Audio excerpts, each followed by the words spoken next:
안녕하세요. 기라의 사연 스토리입니다. 오늘도 찾아와 주셔서 진심으로 감사드립니다. 겉으로 보기엔 어느 신혼부부에게나 있을 법한 갈등 같았지만 그 속에 숨겨진 진실은 누구도 예상하지 못한 반전이었습니다. 끝까지 들어보셔야만 알 수 있는 이야기입니다. 그럼 오늘의 사연 지금 시작하겠습니다. 유혜린과 안도연의 결혼 생활은 반반 결혼이라는 이름 아래 출발했습니다. 신혼집 마련부터 혼수, 예식 준비, 이후 생활비까지 모든 비용을 정확히 절반씩 부담했고 두 사람은 그 방식이 가장 공평하다고 생각했습니다. 하지만 겉으로는 합리적으로 보였던 이 구조가 어느 순간부터 미묘한 불균형을 만들어내고 있었습니다. 혜리는 늘 도연에게 장인장모에게 안부 전화를 드리라고 조심스럽게 부탁했습니다. 그러나 도연은 부담스러워 그냥 혜리나 네가 대신하면 안 돼? 라고 대답하며 회피하기 일쑤였습니다.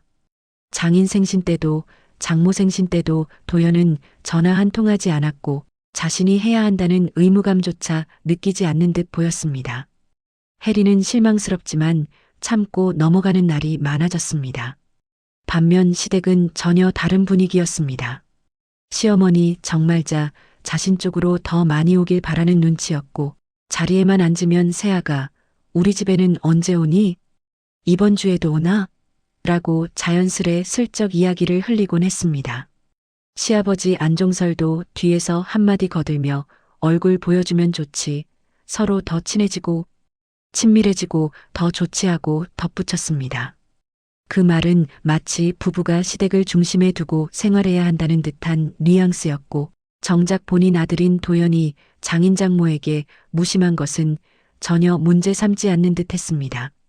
시누이 안효미 역시 마음속으로는 혜린을 만만하게 보고 있었다. 효미는 결혼도 하지 않았고 직장도 자주 바꾸며 과소비가 잦았지만 그 모든 부담이 부모에게 가는 상황이었습니다. 그런데도 효미는 새언니에게는 마치 위아래를 따지는 듯한 말투를 쓸 때가 있었습니다. 새언니, 이번 주말에 시간 돼요? 라며 자연스럽게 부름을 청하곤 했지만 그 말 속에는 본인이 필요한 일이 있을 때만 연락하는 기색이 분명히 배어 있었습니다. 혜린이 속으로 불편함을 느끼더라도 겉으로는 아가씨, 무슨 일 있어요? 라며 예의를 지켰습니다. 이렇듯 서로 다른 기대와 태도 사이에서 혜린은 점점 피로감을 느끼기 시작했습니다. 겉으로는 반반이지만 실질적으로는 자신에게 더 많은 정성과 노력이 쏠리고 있다는 사실을 깨닫고 있었기 때문이었습니다. 특히 장인장모는 항상 사위에게 예의를 지키며 안서방, 건강은 괜찮니? 어디 아픈 곳은 없대? 하고 따뜻하게 챙겼지만 도연은 그 배려를 당연하게 여기듯 시큰둥한 태도를 반복했습니다. 그 모습은 혜린의 마음을 서서히 차갑게 만들고 있었습니다. 그날 밤 혜린은 조용히 침대에 앉아 도연의 행동을 되짚었습니다. 겉으로는 각자 셀프 반반을 말하지만 정작 마음을 담아야 할 자리에서는 책임을 회피하는 남편. 자녀도 없는 신혼이지만 이미 작은 금처럼 번진 균열은 훗날 더 큰 틈으로 벌어질 수 있다는 조짐을 보이고 있었습니다. 그리고 그 조짐은 아주 가까운 미래의 실제 사건으로 드러나기 시작했습니다. 남편 안도연의 표정은 어느 순간부터 눈에 띄게 달라져 있었습니다. 평소 같으면 퇴근 후 농담을 건네거나 소파에 늘어져 쉬곤 했지만 최근 그는 한층 예민해졌고 휴대폰만 붙잡고 숫자를 세거나 메시지를 지우는 모습이 잦아졌습니다. 혜리는 그런 남편의 변화를 조용히 바라보며 마음 한켠에 불길한 그림자가 내려앉는 것을 느꼈습니다. 도연은 말을 아끼고 눈을 피하고 자꾸 바쁘다는 말로 대화를 피했습니다. 그 차가운 공기는 신혼집 곳곳에 서서히 퍼지고 있었습니다. 며칠 뒤 식탁 위에 놓인 도연의 가방에서 은근히 삐져나온 서류 한 장이 눈에 들어왔습니다. 혜리는 펼쳐보려다 손을 멈췄지만 서류 제목에 쓰인 납품 대금 지연, 내역이라는 문장은 그녀의 마음을 깊게 흔들었습니다. 도연은 업체 두 곳에서 결제가 계속 미뤄지고 있었고 그로 인해 자금 흐름이 막힌 상황이었습니다.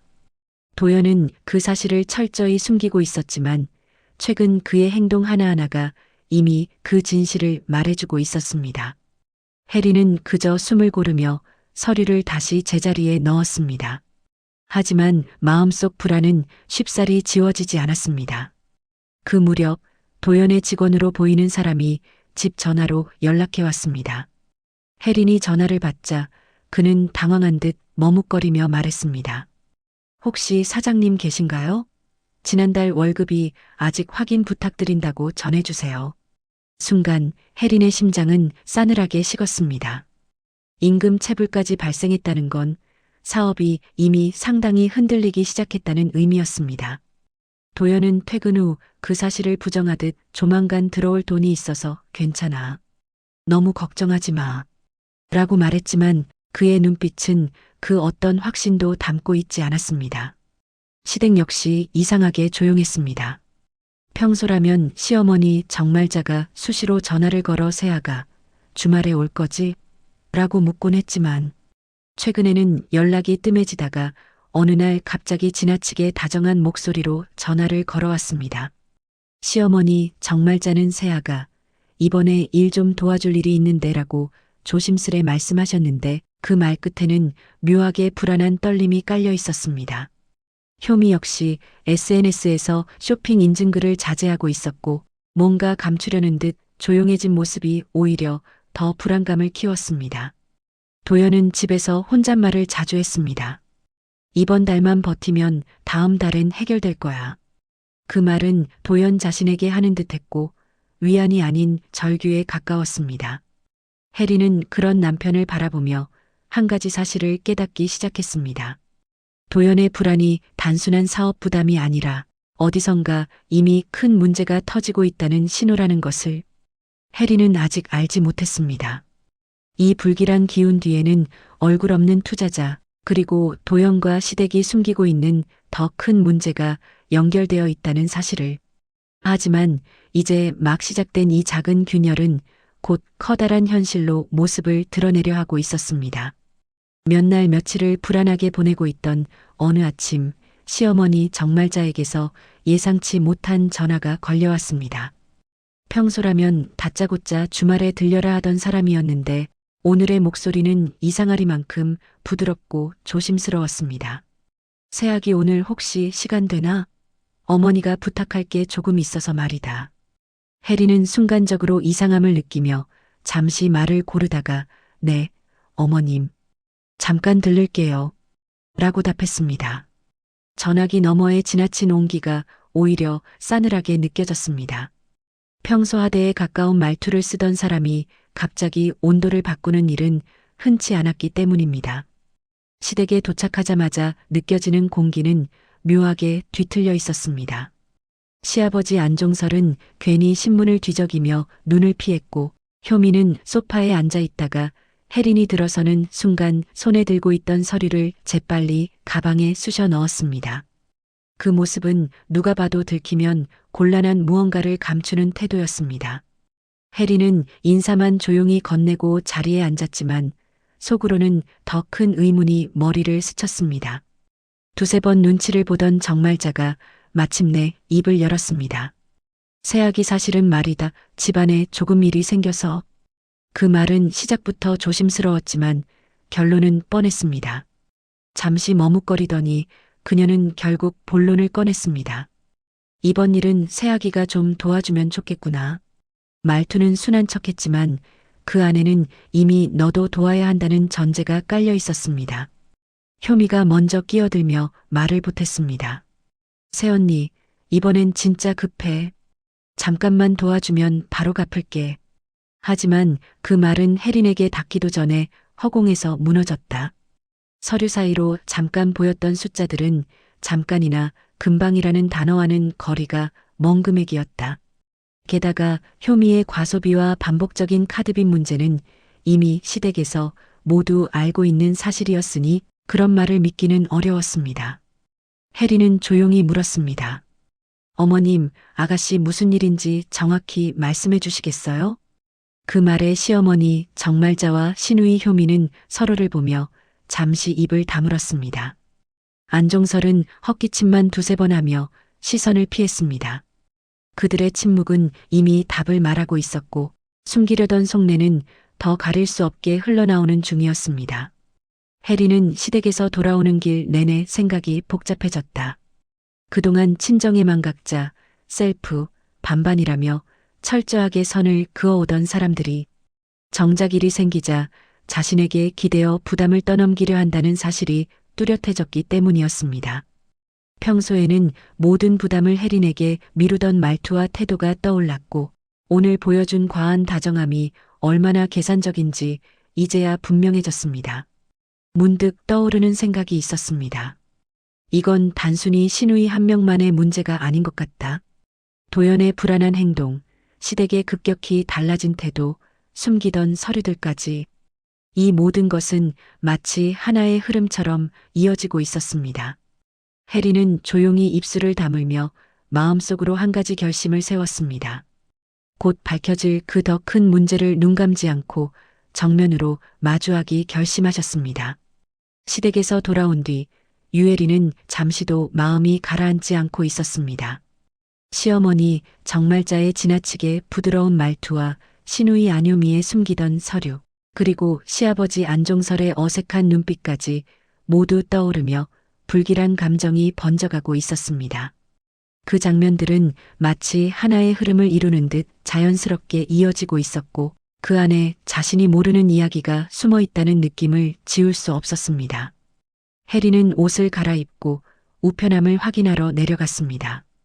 그곳에서 도연 앞으로 온 두툼한 은행 봉투를 발견했습니다. 봉투 겉면에는 사전 심사 결과라는 문구가 분명하게 적혀 있었고 해리는 순간 가슴이 서늘하게 식는 느낌을 받았습니다. 조용히 봉투를 들고 집으로 올라온 그녀는 식탁 위에 봉투를 올려두고 천천히 개봉했습니다. 그 안에는 신혼집 담보대출 사전 심사 서류가 깔끔하게 정리되어 들어 있었습니다. 대출 가능 금액, 담보평가, 심사시도 날짜까지 모두 기록되어 있었습니다. 신혼집은 혜린과 도연이 반반 부담에 마련한 공동 명의였기 때문에 혜린의 동의 없이는 어떠한 담보 설정도 진행될 수 없는 구조였습니다. 그런데 도연은 이 모든 과정을 단 한 번도 혜린에게 말하지 않았습니다. 그 사실을 확인한 순간 혜린은 손끝이 미세하게 떨리고 있었습니다. 그때 혜린의 휴대폰이 진동하며 빛났습니다. 시댁 단톡방에서 알림이 올라온 것이었습니다. 메시지가 삭제되었습니다. 이 문구가 연달아 2번 떴습니다. 하지만 혜린의 화면에는 삭제되기 전 잠깐 보였던 미리 보기 흔적이 그대로 남아 있었습니다. 첫 번째 미리 보기에는 모르게 넘어가면 될 거야 라는 문장이 흐릿하게 남아 있었습니다. 두 번째 미리 보기에는 그 집 문제만 해결되면 이라는 문장이 찍혀 있었습니다. 바로 뒤이어 또 한 번 메시지 알림이 울렸습니다. 이번에는 효미의 글이었지만 곧바로 삭제되었습니다. 그러나 미리 보기에는 분명히 남아 있었습니다. 엄마, 이번 건 조용히 처리하는 게 좋아. 새언니한테는 말하지 말자. 혜리는 휴대폰을 천천히 내려놓았습니다. 삭제된 메시지들은 그들의 의도를 더욱 선명하게 보여주고 있었고 그 말 사이에 숨어 있는 의미는 명확했습니다. 시댁은 이미 도연의 상황을 알고 있었고 그들이 말하는 그 집 문제는 곧 혜린의 신혼집 담보를 뜻하고 있었습니다. 그들은 혜린이 모르는 사이 조용히 일을 처리하려 했고 문제가 커지기 전에 담보만 잡히면 자신들이 안고 있는 불안을 덜 수 있다고 생각하고 있었습니다. 혜린의 마음속에서 묵직한 울림이 일었습니다.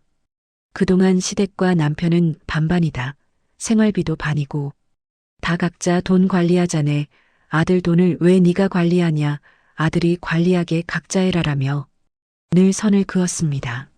하지만 정작 일이 생기자 가장 먼저 떠올린 것은 며느리의 재산, 며느리의 명예, 그리고 며느리의 희생이었습니다. 혜리는 조용히 서류를 다시 정리해 봉투에 넣었습니다. 분노라는 감정은 차갑게 가라앉아 있었고 대신 앞으로 어떤 결정을 내려야 할지에 대한 분명한 확신이 자리 잡고 있었습니다. 오늘 마주한 진실은 시작에 불과했고 이 일이 어디까지 이어지든 더는 침묵하지 않을 마음의 준비가 이미 끝나고 있었습니다. 이제 혜린에게 필요한 것은 명확했습니다. 진짜 전쟁을 준비하는 것이었습니다. 시댁의 의도와 도연의 비밀이 드러난 뒤 혜린은 그날 밤 거의 잠을 이루지 못했습니다. 하지만 감정적으로 흔들려 결정을 내리는 일만은 피했습니다. 그동안 살아오면서 배운 것은 크게 흔들릴수록 더 차분하게 움직여야 한다는 사실이었습니다. 혜린은 거실 조명을 낮게 켠 채 노트북을 조용히 열었습니다. 그리고 오늘 확인한 담보대출 사전 심사 서류, 삭제된 메시지 흔적, 시댁에서 보았던 효미에 숨기던 종이까지 하나하나 떠올리며 정리하기 시작했습니다. 그 과정은 감정이 아니라 현실을 정확히 보기 위한 첫걸음이었습니다. 정리가 끝난 후 혜린은 다음 날 바로 변호사 상담을 예약했습니다. 상담 당일 변호사는 혜린이 가져온 자료들을 꼼꼼히 확인했습니다. 그는 고개를 끄덕이며 조용히 설명했습니다. 배우자 동의 없는 공동명의 담보대출은 절대 성립할 수 없습니다. 지금 단계에서는 어떤 피해도 발생하지 않았습니다. 다만 앞으로 비밀리에 진행될 가능성도 있으니 보안부터 강화하는 것이 좋겠습니다. 혜린은 그의 조언을 차분하게 받아들였습니다.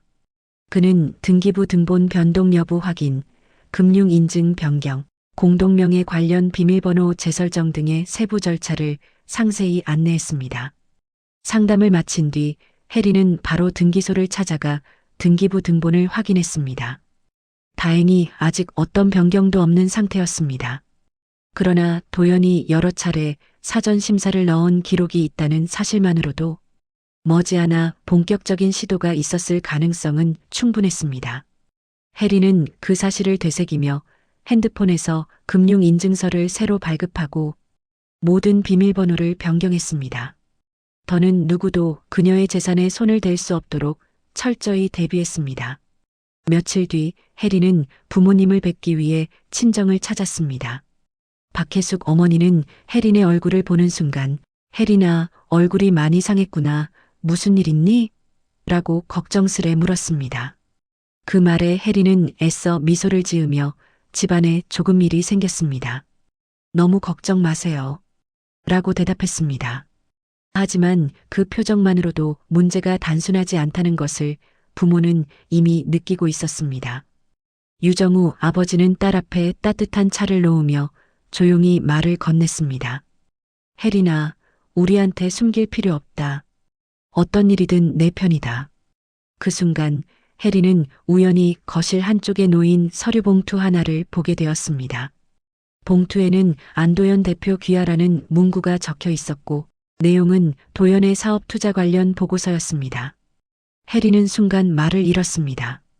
그동안 도연이 말하던 얼굴 없는 투자자가 바로 자신의 부모였다는 사실이 그제서야 명확하게 드러났기 때문이었습니다.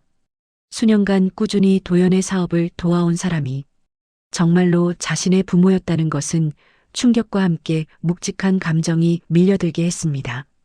하지만 도연은 그 사실을 한 번도 말하지 않았습니다. 그는 장인 장모의 도움을 당연하게 여기며 안부 전화조차 제대로 하지 않았고 그 와중에 신혼집을 담보로 잡아 문제를 해결할 생각만 하고 있었습니다. 혜린은 차분히 서류를 내려놓으며 마음속에서 한 가지 결심을 굳게 세웠습니다. 이제는 정말 더 이상 덮어줄 이유가 없습니다. 집으로 돌아가는 길, 혜린은 조용히 결심을 되새겼습니다. 이 문제는 감정이 아니라 책임의 문제였습니다. 그리고 그 책임의 무게는 이제 온전히 도연과 시댁이 감당해야 할 시간이 다가오고 있었습니다. 며칠 뒤 유혜리는 부모님과 조용히 상의한 끝에 도연에게 흘러들어갔던 장기 투자금 전액을 회수하기로 결정했습니다. 그 과정은 감정적인 대응이 아니라 도연이 지난 시간 동안 보여준 책임 회피와 무례한 태도에 대한 정당한 조치였습니다. 유정우 아버지는 오래전부터 도연의 사업에 꾸준히 투자해왔습니다. 처음에는 사위가 열심히 살아보겠다며 노력하는 모습과 자신의 딸인 혜린이와 잘 사는 모습을 보고 싶어 기쁜 마음으로 도와주었고 혜린에게도 너희 신혼 초에 도움될 거다라며 그 사실을 숨긴 채 묵묵히 지원하고 있었습니다. 그러나 시댁에서 벌어진 일들, 그리고 도연이 보여준 당연한 도움이라는 듯한 태도는 아버지의 마음을 완전히 바꾸어 놓고 있었습니다. 유정우 아버지는 투자 계약서를 꺼내어 하나씩 정리했습니다. 그는 차분한 목소리로 말했습니다.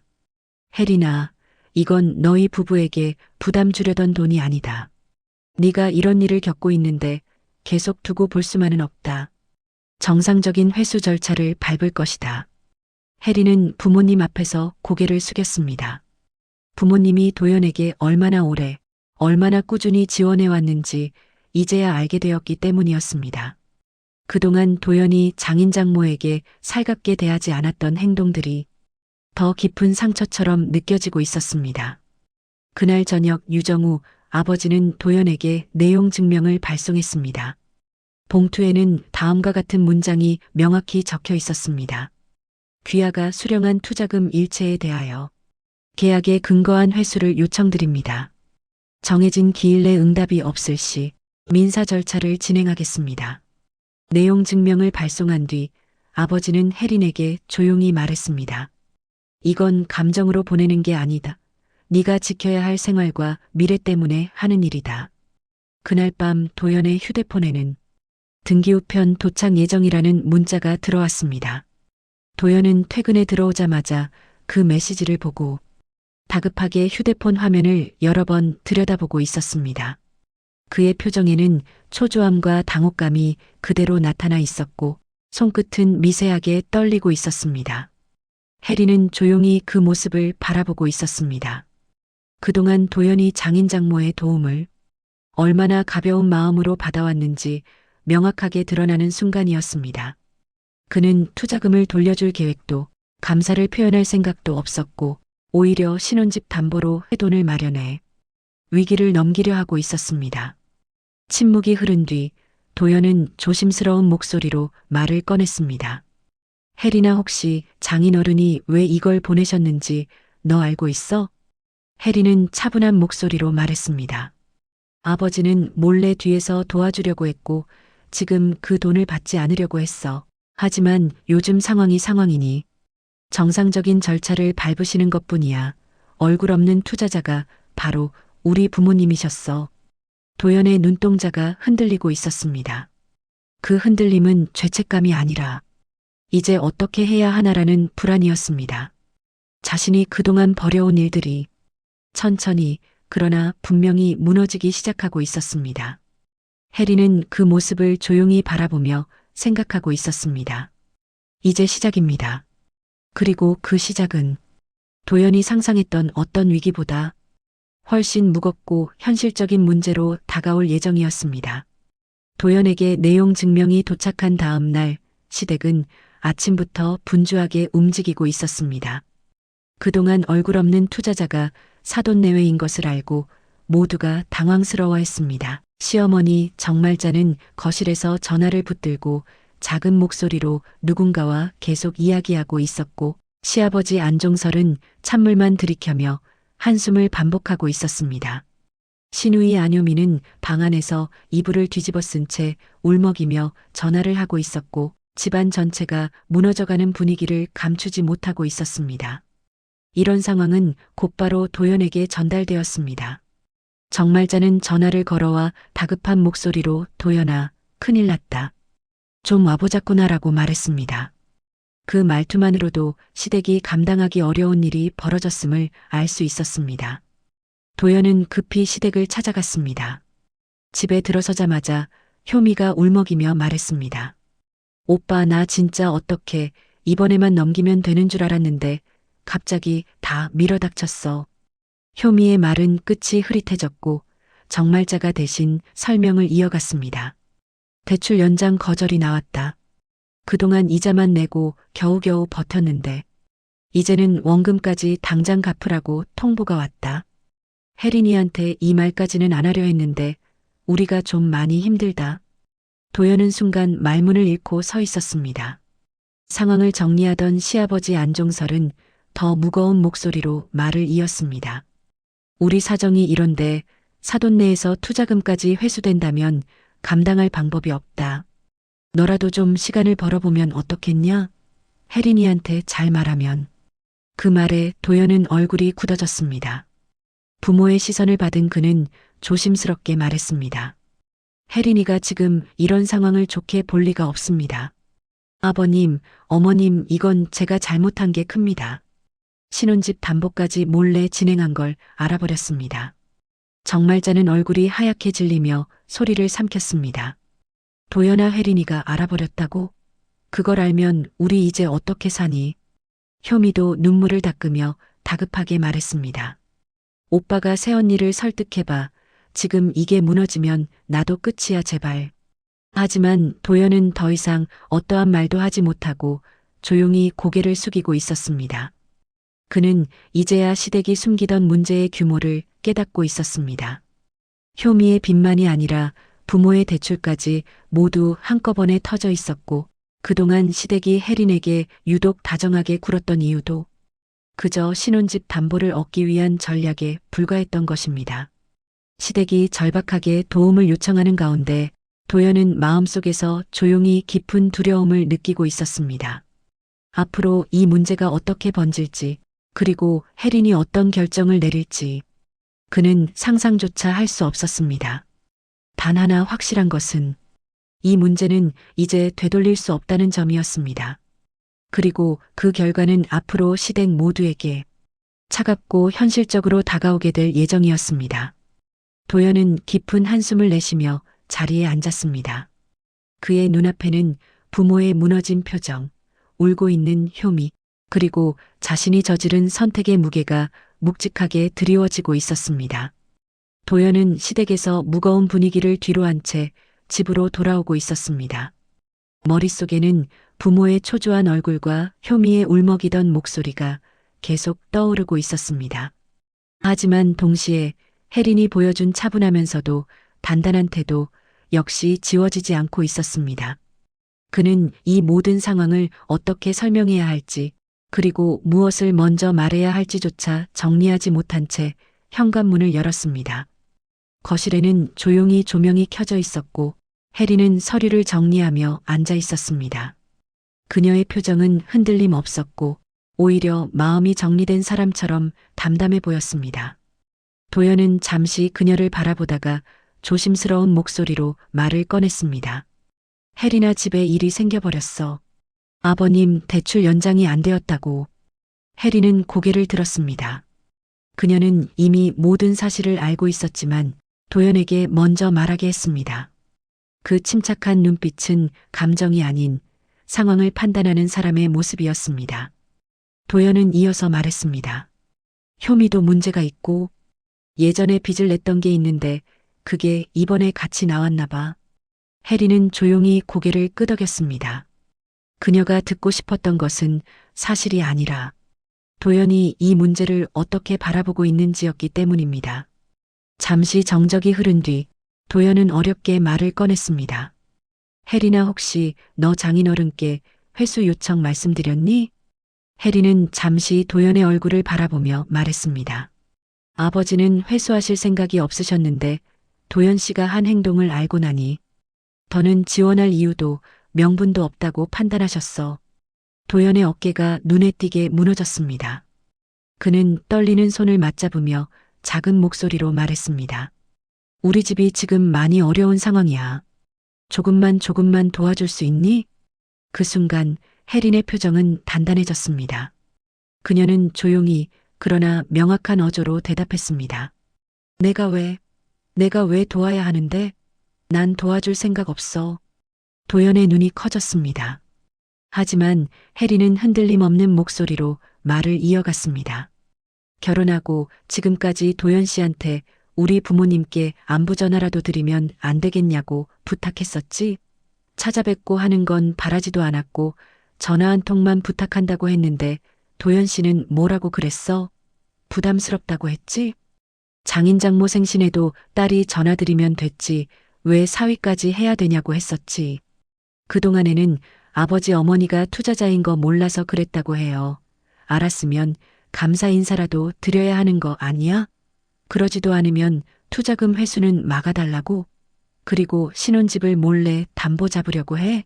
공동명의인 것을? 도연의 표정에는 죄책감과 두려움이 동시에 떠올랐습니다.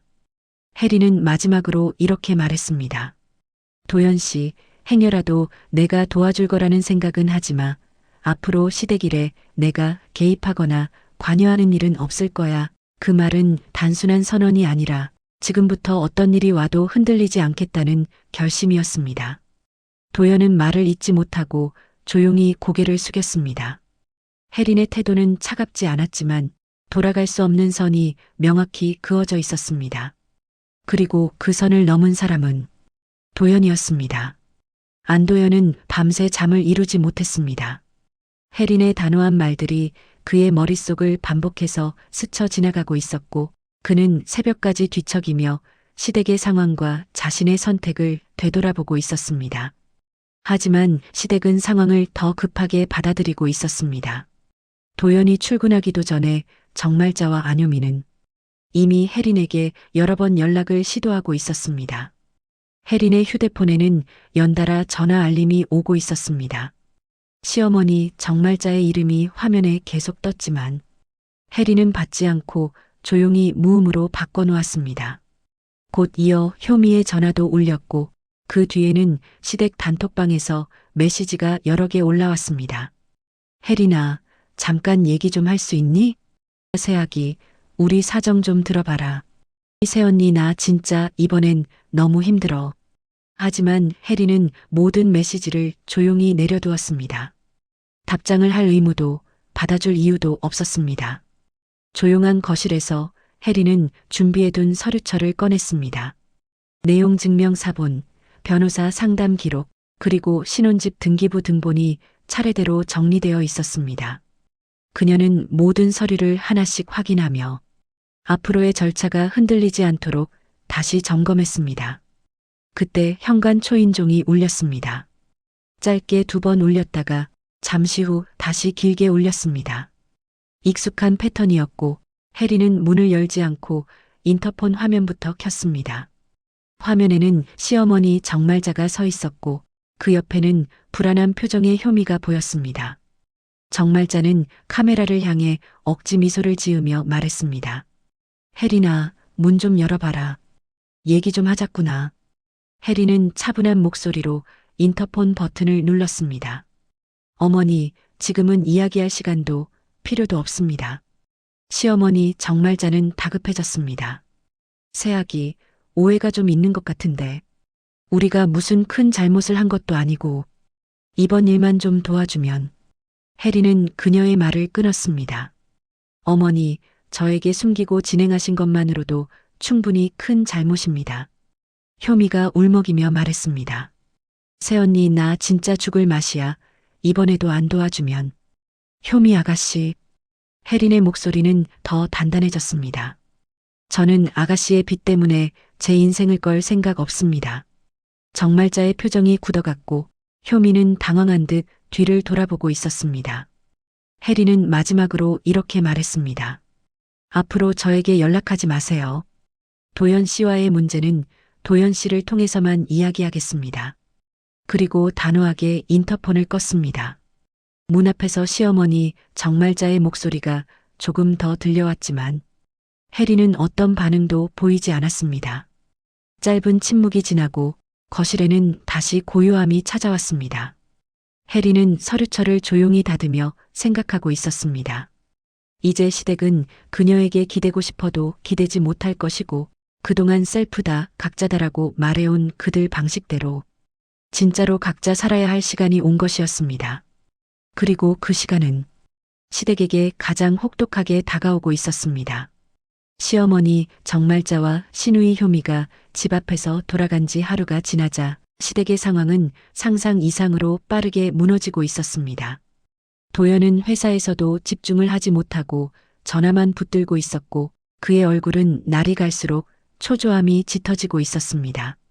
전화기 너머로 들려오는 시어머니 정말자의 목소리는 하루 동안 몇 번이고 높아졌다, 낮아지기를 반복하고 있었습니다. 도연이 퇴근 후 시댁을 방문했을 때 집안의 공기는 이미 평소와 전혀 다른 분위기로 변해 있었습니다. 거실에는 밀린 고지서들이 쌓여 있었고 시아버지 안종설은 소파에 앉아 아무 말도 하지 못한 채 고개만 숙이고 있었습니다.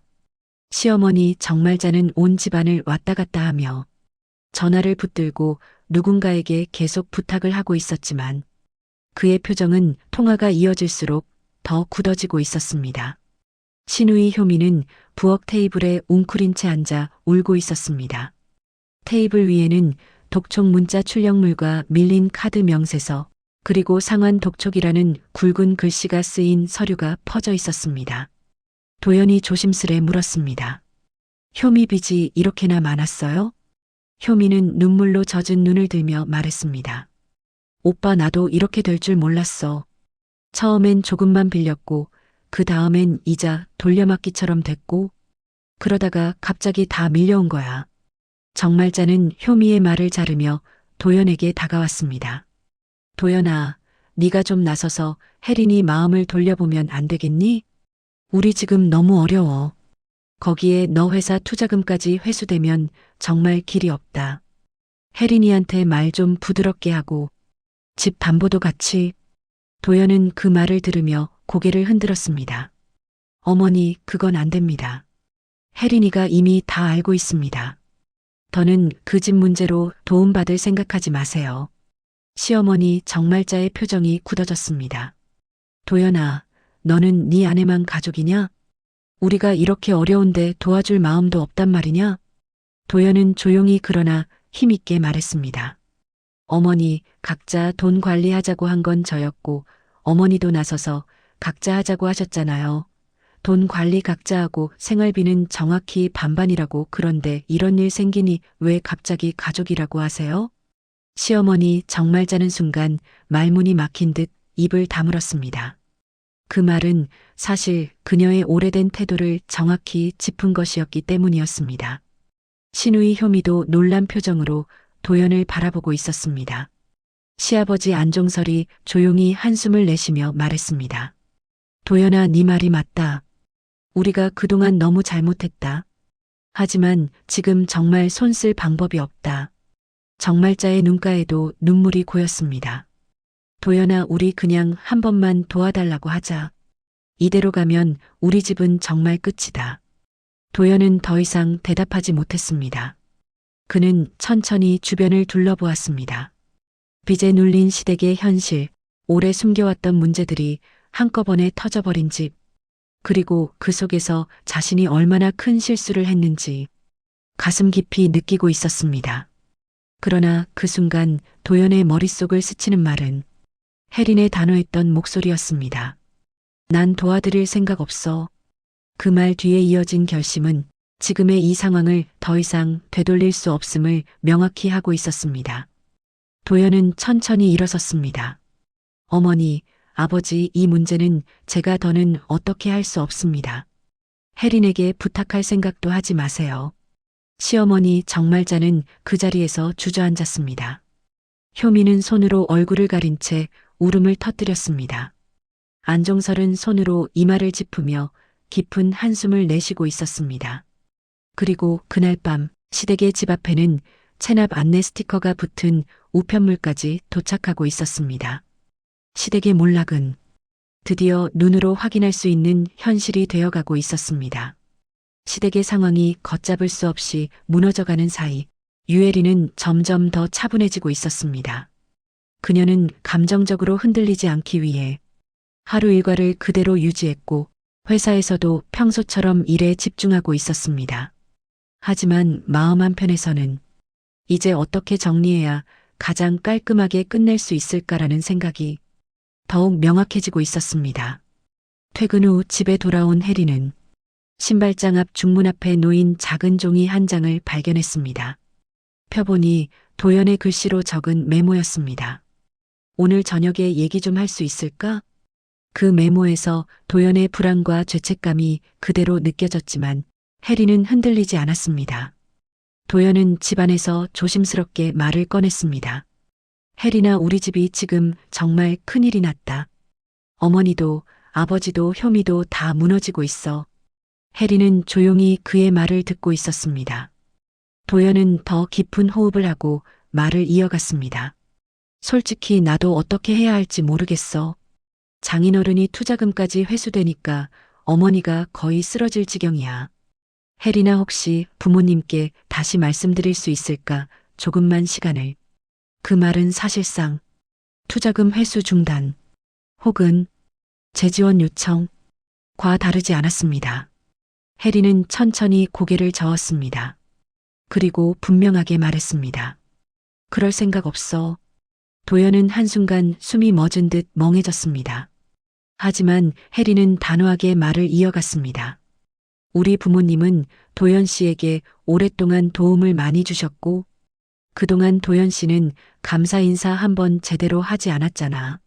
장인 장모님 생신에도 전화를 드리지 않았고, 부모님께서 부탁한 적도 없는데, 도연 씨는 그냥 부담스럽다고 했잖아.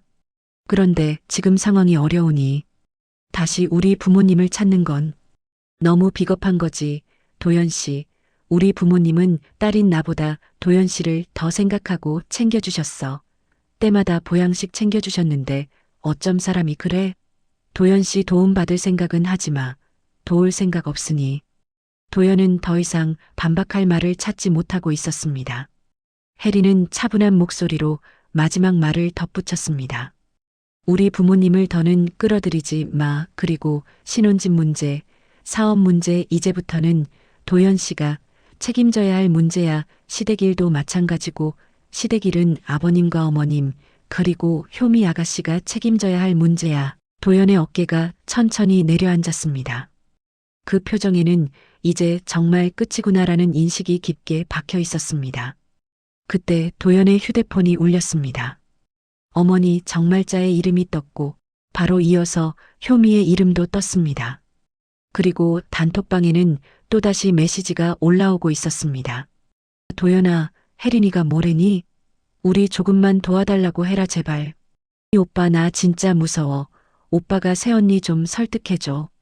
메시지를 본 도연은 입술을 깨물며 고개를 숙였습니다. 그는 더 이상 혜린에게 부탁할 수 없다는 것을 깨닫고 있었습니다. 혜린은 도연에게 마지막으로 말했습니다. 시댁 문제는 도연 씨나 시댁분들이 알아서 해결해 난 관여하지 않을 거니까. 그 말은 도연과 시댁이 버텨오던 마지막 희망의 끈을 완전히 끊어낸 순간이었습니다. 그리고 그 끈이 끊어지자 시댁의 몰락은 더 빠르게, 더 깊게 가라앉을 준비를 하고 있었습니다. 혜린의 단호하고 확실한 입장은 시댁에게 마지막 남아있던 기대를 완전히 꺾어버리고 있었습니다. 그리고 그 영향은 하루도 지나지 않아 바깥으로 빠르게 번져가기 시작했습니다. 아침 일찍 시댁 집 앞으로 금융사 직원 2명이 방문했습니다. 시어머니 정말자는 잠옷 차림으로 문을 열었다가 계약 변경 불가 안내와 상환 독촉장을 받으며 눈앞이 까맣게 흐려지고 있었습니다. 고객님, 연체가 누적되어 추가적인 유예는 어렵습니다. 그 말에 시어머니 정말자의 손이 바들바들 떨리고 있었습니다. 시아버지 안종설은 직원들에게 조금만 더 기다려주면 안 되겠습니까? 며느리가 좀 도와주면 라고 말하려 했지만 직원은 단호한 표정으로 고개를 저었습니다. 저희는 사정을 고려할 수 없습니다. 정해진 법적 절차대로 진행될 예정입니다. 그 말은 곧 시댁의 사정이 누구에게도 통하지 않는다는 뜻이었습니다. 정오 무렵 신우이 효미의 직장에서도 연락이 오기 시작했습니다. 카드 연체 정보가 신용망에 등록되면서 회사로도 확인 요청이 들어온 것입니다. 효미는 사무실에서 눈물을 참지 못하고 뛰쳐나와 화장실에서 한참을 주저앉아 있었습니다. 그녀의 휴대폰에는 계속해서 메시지가 쏟아졌습니다. 고객님, 카드 사용이 정지되었습니다. 고객님, 통장 압류 예정 안내드립니다. 고객님, 상환 계획을 제출해 주시기 바랍니다. 효미는 떨리는 손으로 도연에게 전화를 걸었습니다. 통화가 연결되자마자 울먹이며 말했습니다. 오빠 나 회사에도 연락 왔어. 나 이번에 잘리면 어떡해. 그러나 도연은 더 이상 아무 말도 하지 못했습니다. 그 역시 이미 자신이 감당할 수 있는 선을 넘어섰다는 것을 알고 있었습니다. 오후가 되자 시부모가 다니던 경로 모임에서도 이야기가 퍼지기 시작했습니다. 평소 떠벌리기 좋아하던 정말자가 우리 아들이 사업을 잘한다. 워낙에 잘해서 그런가 회사가 잘 된다더라. 우리 집은 며느리랑 아들이 반반 결혼했지만 며느리가 워낙 잘한다. 라고 자랑하던 내용과 현실이 너무 다른 상황이었기 때문이었습니다. 아니, 어제 보니까 독촉장이 우체통에 한가득이던데? 며느리한테 계속 도와달라고 했다던데. 그 집 사정이 많이 안 좋아졌나 봐. 소문은 생각보다 더 빠르게 번지고 있었습니다. 시어머니 정말자는 식은땀을 흘리며 모임 사람들의 전화를 받지도 못한 채 집안에서 초조하게 걷고만 있었습니다. 저녁 무렵 도연은 그날도 시댁에 들렀습니다. 집안은 더더욱 혼란스러워져 있었습니다. 시아버지 안종설은 테이블 앞에서 머리를 싸매고 있었고 시어머니는 정말자는 어디선가 받은 독촉 전화를 받으며 절망적인 목소리로 조금만 더 시간을 반복하고 있었습니다. 효미는 방문을 닫아놓고 울음만 터뜨리고 있었습니다. 문틈 사이로 흐느끼는 소리가 집 전체에 퍼져 있었습니다. 도연은 상황을 모두 바라보며 입술을 꽉 깨물었습니다. 그는 알고 있었습니다. 이 몰락은 단순한 돈 문제가 아니라 오랫동안 각자 살자 셀프다라며 가족이라는 책임을 내팽개쳤던 결과라는 것을. 하지만 무엇보다 무서운 것은 이제는 누구도 손을 내밀어줄 사람이 없다는 사실이었습니다. 혜린의 부모도 혜린도 그리고 도연 자신도 더 이상 이 문제를 대신 떠안을 수 없었습니다. 그 시각 혜린은 집에서 조용히 차 한 잔을 마시고 있었습니다. 밖에서 몰락이 퍼져나가는 소식과는 달리 그녀의 집안은 고요했고 안정적이었습니다. 그녀는 결심을 다시 되새기고 있었습니다. 각자 살자고 한 건 그쪽이었습니다. 이제 그 말대로 살아가면 될 뿐입니다.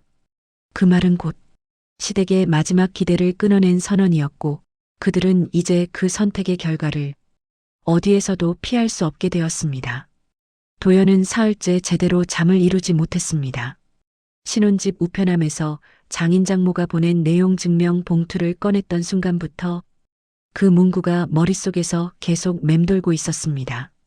투자금 전액 회수 통지. 그 단호한 글귀는 회사 대표인 도연의 가슴을 연일 조여왔습니다. 봉투는 여전히 책상 한쪽에 놓여 있었고 사흘이 지났는데도 그는 아직 그 종이를 다 읽지 못하고 있었습니다. 아침 회의가 시작되기 전 총무 겸 격리 직원인 은정이 조심스럽게 대표실인 그의 방을 두드렸습니다. 안 대표님, 이번 달 들어와야 할 투자자 측 자금이 이틀째 미입금입니다. 연락은 혹시? 도연은 잠시 말을 잇지 못했습니다. 아직 확인 중이야. 그는 장인장모에게 전화를 해야 한다는 걸 알면서도 그동안 생신 전화조차 회피하며 늘 부담스럽다고 말했던 자신의 모습이 머릿속에서 계속 걸렸습니다. 지금 와서 도움을 요청할 낯이 없는 사람이 바로 자기 자신이었습니다. 잠시 후 영업직 직원 경수가 급하게 들어왔습니다. 대표님, 거래처 2군데에서 연락 왔습니다. 운영은 안정적이냐고 묻습니다. 도연은 얼굴이 굳었습니다. 그걸 왜 물어? 무슨 얘기라도 들었나? 경수는 눈치를 보며 말했습니다. 대표님이 며칠 동안 너무 표정이 안 좋으시니까 회사 분위기 이상하다는 얘기가 밖에도 조금 퍼진 것 같습니다. 도연은 숨이 턱 막혔습니다. 자신이 사흘째 멍한 얼굴로 출근한 게 직원들을 통해 그대로 거래처까지 흘러간 것이었습니다. 작은 회사일수록 분위기의 파장은 더 컸습니다. 점심 무렵 외주 회계사에게서 전화가 걸려왔습니다. 안 대표님, 투자자 계좌에서 큰 금액이 빠져나간 게 확인됩니다. 제가 드리는 말씀이지만 이 흐름이면 회사 유지가 다음 달 어렵습니다. 도연은 핸드폰을 꽉 쥐었습니다. 그 정도로 심각합니까? 회계사는 한숨을 섞어 말했습니다. 대표님, 회사는 투자금으로 유지되는 비중이 높았잖아요. 준비가 안 된 상태에서 자금이 빠지면 회사는 바로 흔들립니다. 대표님, 정확한 사유는 모르겠지만 투자자 쪽에서 명확히 관계 정리에 들어간 움직임 같습니다. 그 말은 도연의 곁에서 마지막으로 남아있던 희미한 기대까지 무너뜨렸습니다. 관계 정리. 그 말은 장인 장모가 보낸 내용 증명 문구와 완벽히 일치하는 표현이었습니다. 오후가 되자 직원들은 더 불안해졌습니다. 사무실 한켠에서 은정과 경수가 작은 목소리로 이야기를 나누는 게 들렸습니다. 우리 회사 진짜 괜찮은 거 맞아? 대표님 얼굴만 봐도 모르겠어? 뭔가 큰일 난 듯해. 도연은 그 말들이 모두 들렸지만 아무 대응도 할 수 없었습니다. 투자자가 왜 자금을 끊었는지조차 직원들에게 설명하지 못하는 대표.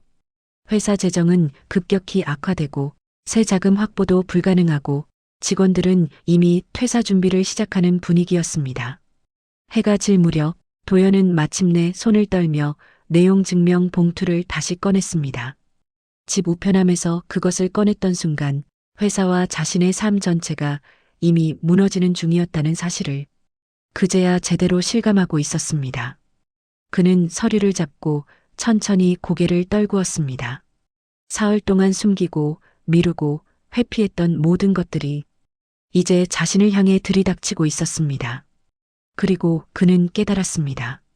이 파국은 누구의 원망도 아니었습니다. 그동안 책임을 외면해온 자신의 선택이 그대로 삶을 무너뜨리고 있을 뿐이었습니다. 도연의 회사는 더 이상 버틸 여지가 없었습니다. 투자금 회수 통보를 받은 지 일주일이 지나자 작은 회사의 재정은 급속도로 바닥을 보였고 직원 2명은 뒷말을 남기지 않고 조용히 퇴사 의사를 밝혀왔습니다. 대표님, 죄송합니다. 저도 먹고 살아야 해서요. 도연은 그 말에 어떠한 대꾸도 할 수 없었습니다. 그 말은 회사를 향한 것이 아니라 대표로서의 도연을 향한 솔직한 평가나 다름없었기 때문이었습니다. 폐업 수순을 밟고 있던 그날, 혜리는 조용히 혼인관계 증명서 재산분할 관련 서류를 정리해 가정법원으로 향했습니다. 법원 복도는 차갑고 조용했습니다. 그동안 마음속에서 여러 번 연습했던 문장들이 오늘을 위해 준비된 것처럼 자연스럽게 따라 나왔습니다. 조정위원 앞에서 혜리는 담담하게 말했습니다. 더 이상 혼인을 유지할 의미가 없습니다. 각자 살자는 건 남편이 먼저 말했고 저에게는 책임도 배려도 없었어요. 그리고 마지막에는 제 부모님에게까지 손을 벌렸고요. 늘 저에게 각자 관리하자 생활비도 반반이었고 100원짜리 단위까지 반씩 냈고 저는 매주 시댁에 불려가다시피 갔습니다. 남편은 저희 친정에 한 번도 가지 않았고요. 늘 피곤하다 부담스럽다는 말을 반복했습니다. 도연은 고개를 들지 못한 채 작게 중얼거렸다. 혜리나, 그건 그때 상황이. 하지만 조정위원이 말을 끊었습니다. 안도연 씨, 지금 중요한 건 핑곗거리가 아닙니다. 혼인 파탄의 책임이 누구에게 있는지 정확히 드러났습니다. 도연은 아무 말도 하지 못했습니다. 법원 문서 위에 찍힌 판결 문구는 짧았지만 명확했습니다. 협의이혼 조정 성립. 서명이 끝나자 긴 시간 동안 이어진 결혼 생활은 조용히 그러나 단호하게 끝이 났습니다. 법원을 나온 뒤 혜리는 깊게 숨을 들이켰습니다. 처음으로 날숨에 섞인 해방감이 느껴졌습니다. 어느 누구도 그녀를 끌어내리거나 흔들 수 없는 순간이었습니다. 그녀의 옆에는 늘 묵묵히 함께해준 부모님이 있었습니다. 유정우 아버지는 딸의 어깨를 가볍게 두드리며 말했습니다. 혜리나, 이제 됐다. 네 잘못은 하나도 없다. 그 말은 혜린 마음 깊은 곳을 누그러뜨렸습니다. 반면 같은 시간 도연은 회사 서류를 정리하고 있었습니다. 폐업 신고서, 미정산 외주비, 밀린 임대료 통지서, 그리고 무엇보다 장인 장모가 보낸 재정 회수 통보서. 그 어떤 것도 해결할 방법이 없었습니다. 그는 텅 빈 사무실에서 혼자 중얼거렸습니다. 다 내가 잘못했네. 각자 살자고. 웃기지도 않네. 회사 문을 닫은 날 시댁에도 새로운 폭탄이 떨어졌습니다. 정말자와 안종설의 집 앞 우편함에는 독촉장과 체납 통지서가 줄줄이 쌓여 있었고 효미는 급하게 전화를 걸며 울먹였습니다. 오빠 우리 어떡해? 엄마 아빠도 지금 난리야. 새 언니한테 좀 말해봐. 오빠가 부탁 좀. 하지만 도연은 냉정하게 대답했습니다. 혜린이한테 내가 무슨 자격으로 말을 해. 그럴 자격도 없어. 신우이 효미는 더 크게 울었습니다. 그럼 우리 보고 어떻게 살라는 건데? 도연은 더 이상 말하지 못하고 전화를 끊었습니다. 그는 알고 있었습니다. 이제는 누구도 자신들의 문제를 대신 해결해 줄 사람이 없다는 것을. 가족이라고 부르던 사람들이 스스로 셀프다, 각자다라고 외쳤던 자신들의 말에 가장 치명적으로 묶여 있다는 사실을. 며칠 후 시댁은 결국 살던 집을 급히 정리해야 했습니다. 생활비조차 감당할 수 없었기 때문이었습니다. 신우이 효미는 부채를 갚기 위해 아르바이트를 여러 개 뛰어야 했고 시어머니 정말자와 시아버지 안종설은 친척 집을 전전하며 망신을 당했습니다. 반면 혜리는 조용히 자기 삶을 이어갔습니다. 그녀는 더 이상 시댁에 연락을 받지 않았고 도연 역시 더 이상 그녀 곁에 설 자격을 잃었습니다. 그렇게 결혼도 회사도 가정도 각자 살자고 외쳤던 사람 손에서 모두 사라져버렸습니다. 이혼이 확정된 지 얼마간의 시간이 지난 어느 오후 혜리는 밝은 햇살이 드는 친정집 거실에서 따뜻한 차를 한 잔 내려놓고 있었습니다. 세상이 조용해진 것 같았습니다. 아무도 그녀를 흔들지리고 아무도 그녀에게 책임을 미루지 않았고 아무도 그녀의 삶을 빌미로 이용하려 들지 않았습니다. 아버지 유정우는 신문을 접으며 딸을 바라보았습니다. 혜린아. 혜린이 고개를 들자 그는 부드러운 눈으로 말씀하셨습니다. 너 참 잘했다. 그동안 참아온 게 얼마나 많았는지 아빠가 안다. 어머니 박혜숙도 고개를 끄덕이며 덧붙였습니다. 너는 결혼해서도 항상 네 자리 지키려고 했어. 그런데 그 집 사람들은 너를 진심으로 대하지도 않았고 사람으로 본 적도 없었지. 혜리는 부모의 말에 눈시울이 조금 붉어졌지만 이번에는 눈물을 흘리지 않았습니다. 슬픔이 아니라 그 모든 억압과 불안을 벗어낸 후이 강한 안도감이 그녀를 채우고 있었기 때문이었습니다. 그녀는 이혼 후 재정 상태를 깔끔하게 정리했습니다. 신혼집 문제도 모두 해결되었고 도연이 얹어놓은 빚이나 서류 문제는 철저히 변호사와 정리했습니다. 도연이라는 이름이 그녀의 일상 어디에도 서류 한 장만큼도 남지 않게 했습니다. 회사에서는 혜린의 집중력과 성실함을 인정해 업무 전담 프로젝트를 맡겼고 그녀는 새로 맡은 일에서 몰입과 보람을 동시에 느끼고 있었습니다. 주말이면 부모님과 근처 공원을 산책했습니다. 바람이 부드럽게 불며 머리칼을 스치고 햇빛은 따뜻하게 내려앉았습니다. 부모님과 걸으며 대화를 나누는 순간은 그녀가 잃고 있었다는 안정감이 되살아나는 시간이었습니다. 어머니 박혜숙은 산책 중에도 딸의 손을 꼭 잡고 말씀하셨습니다. 혜린아, 이제는 내가 내 삶을 꾸려가면 돼. 앞으로는 좋은 사람만 만나고 너를 귀하게 아는 사람만 곁에 두면 돼. 혜린은 조용히 미소를 지었습니다. 응, 엄마. 이제는 나도 알 것 같아. 어떤 관계가 나를 힘들게 하는지, 어떤 사람이 내 편인지를. 그녀는 더 이상 과거의 희생에 매달리지 않았습니다. 시댁이나 도연이 남긴 상처는 과거의 한 페이지로 접어두었습니다. 그 대신 자신을 돌보는 법을 배웠고 일과 일상 사이에서 균형을 잡기 시작했습니다. 그날 저녁 혼자 차를 마시며 생각했습니다. 나는 이제 내가 원하는 대로 살 수 있다. 그 문장은 그녀에게 어떤 약속처럼 느껴졌습니다. 앞으로의 삶은 타인의 부담이 아닌 오롯한 자신만의 선택으로 채워질 것이었습니다. 그리고 혜리는 알고 있었습니다. 자기 안에 남아있는 상처마저 시간이 천천히 덮어주고 있음을. 그녀는 더 이상 과거의 그림자 속에서 작아지지 않았습니다. 온전히 자기 삶의 중심에 서 있었습니다.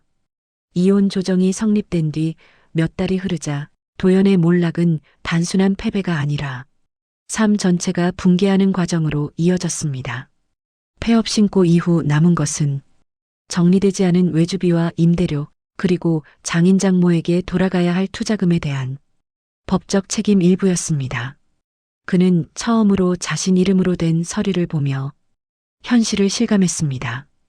이제는 누구의 도움도 받을 수 없고 누구에게도 기대지 못하는 신세가 된 것이다. 도연은 허름한 원룸으로 이사했습니다.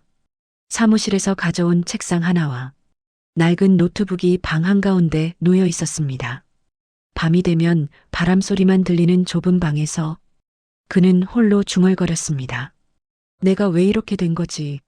하지만 도연은 알았습니다. 이 질문의 답을 이미 각자 살자고 떠들던 말, 부모님께 예의 하나 지키지 않던 태도, 아내에게 모든 부담을 넘기던 습관, 그리고 장인 장모에게 투자받고도 전화 한 통 제대로 하지 않던 무책임함. 그 모든 선택이 한 방향으로 연결되어 지금의 파국을 만든 것이라는 사실을 그의 핸드폰에는 아직도 미납 독촉 문자와 체납 고지서 알림이 하루에도 몇 번씩 떴습니다. 주변에 도움을 요청할 친척은 없었습니다. 옛 동료들과 친구들은 이미 떠났고 직원들도 자신보다 먼저 새로운 직장을 구했습니다. 가끔 효미에게서 전화가 왔습니다. 그 전화는 언제나 눈물로 시작됐습니다. 오빠 엄마 아빠 이사했어. 그리고 난 취업 못해서 아직 집에 있어. 우리 이제 도와줄 사람 아무도 없어. 도연은 목이 타는 듯 말문이 막혔습니다. 효미야, 내가 지금 뭘 어떡해. 나도 버티기 힘들어. 효미는 분노 섞인 목소리로 울부짖었다. 그러니까 새 언니한테 다시 말해보라고. 우리가 잘못했어도 가족인데 그냥 조금만 도와달라고 하면. 도연은 손으로 얼굴을 감쌌습니다. 혜린이는 이제 우리 가족 아니야. 이혼했어. 그리고 우리가 혜린이한테 한 짓 생각해봐. 그 말 한마디에 효미는 더 이상 말을 잇지 못하고 전화를 끊었습니다. 시부모의 상황은 더욱 심각했습니다. 시어머니 정말자와 시아버지 안종설은 생활비가 완전히 끊긴 뒤 친척 집에서 며칠씩 얹혀 살다 버티지 못하고 저렴한 반지하로 옮겼습니다. 시어머니 정말자는 경로 모임에 나가면 이런 말들을 듣곤 했습니다. 며느리한테 각자 돈 관리하자 했다가 안 되니까 돈 달라 했었다며, 며느리 친정에서 투자해준 것도 모르고 간섭하다 망했다며, 그녀는 모임을 더는 나가지 못했습니다. 체면이 깎인 정도가 아니라 대놓고 이용만 하다 버림받은 사람이라는 평판이 동네에 돌고 있었기 때문이었습니다. 시아버지 안종설 역시 밤마다 한숨만 쉬었습니다. 우리가 왜 이렇게 됐나? 그러나 그 역시 알고 있었습니다. 자신들이 새아기 혜린에게 언제 따뜻하게 대해준 적 있었던가. 도연이 연락 한 번 안 하는 것도 묵인하면서 그저 받기만 했던 사람들. 그 결과는 너무나 정확하게 돌아온 것이었습니다. 신우이 효미 역시 여러 알바를 전전하며 밀린 대출을 갚으려 애썼습니다. 오빠, 우리 집 진짜 끝났어. 말끝은 늘 눈물이었습니다. 그렇게 시댁의 세 사람은 각자 다른 공간에서 같은 몰락을 겪고 있었습니다. 그리고 공통점은 단 하나. 그 누구도 혜린에게 용서를 구할 자격조차 없다는 것. 반면 혜린은 부모님 곁에서 차분하고 평온하게 자신의 삶을 이어갔습니다. 그녀는 단 한 번도 도연과 시댁을 돌아보지 않았습니다. 그들의 선택이 그들을 만든 것이므로 그 결과는 그들이 책임져야 하는 것이었습니다. 그들의 몰락은 누가 벌을 준 것이 아니라 스스로 만든 선택의 끝이었습니다. 그리고 그 과정은 끝까지 냉정하고 정확하게 그들에게만 향해 있었습니다. 오늘의 사연은 여기까지입니다. 관계는 말이 아니라 행동으로 증명되는 법이죠. 책임을 미루고 이용만 하던 사람들은 결국 스스로 만든 선택으로 무너지고, 자신의 자리를 지키며 살아온 사람은 결국 웃게 됩니다. 여러분의 마음에도 작은 위로와 시원함이 전해졌길 바랍니다. 긴 이야기 끝까지 함께 해주셔서 감사합니다. 다음 영상에서 다시 인사드리겠습니다. 지금까지 기라의 사연 스토리였습니다. 오늘 하루도 행복하세요.